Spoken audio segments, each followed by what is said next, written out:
Magkaiba yung broke sa poor.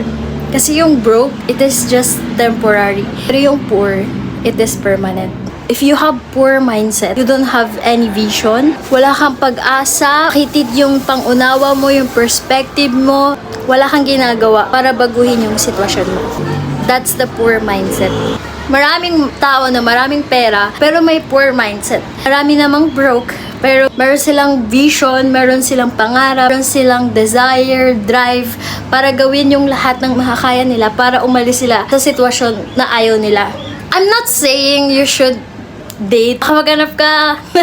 Mamaya maghanap ka na ngayon din. Tapos, kasi nga sinabi ko na it's okay to date a broke person. I want you to choose really wisely because choose a visionary man. Yung may salita at may gawa. Matalino, disiplinado sa sarili niya. Aware siya sa mga ginagawa niya. Meron siyang kindness sa puso niya. Huwag kang tumingin sa pera. Hindi nasusukat yung value ng isang tao sa pera. Sabi yun ni Lord, diba? You cannot love money. Money is okay, pero kung masyado mong mahal yung pera at yung pera yung kumokontrol sa'yo, hindi pwede. Hindi maganda siya. Hindi lang siya sa Bible perspective, pero makikita mo rin to sa perspective ng mundo, diba? Hindi magandang magkaroon tayo ng greed sa money.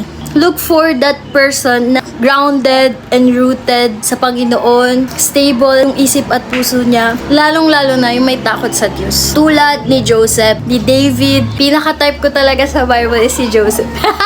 He might be broke before, nakulong siya, sobrang hirap niya lang, pero dahil tapat siya sa ginagawa niya sa maliit, pinagkatiwalaan siya ni Lord sa malaki. This is just my 2 cents in this topic. Don't date someone na mayroong poor mindset, but look for someone na may malaking vision, may malaking desire, at ginagawa niya to. Merong actions. Someday, you'll see that person. Wala man siya ngayon, pero someday, ile-level up ni Lord yung buhay niya. Kung ikaw yon, alam kong ako din yon, let's do our best. I might be broke right now.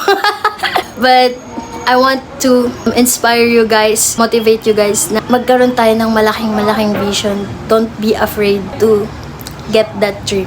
Okay? Yun lang. God bless and Ate Kate out.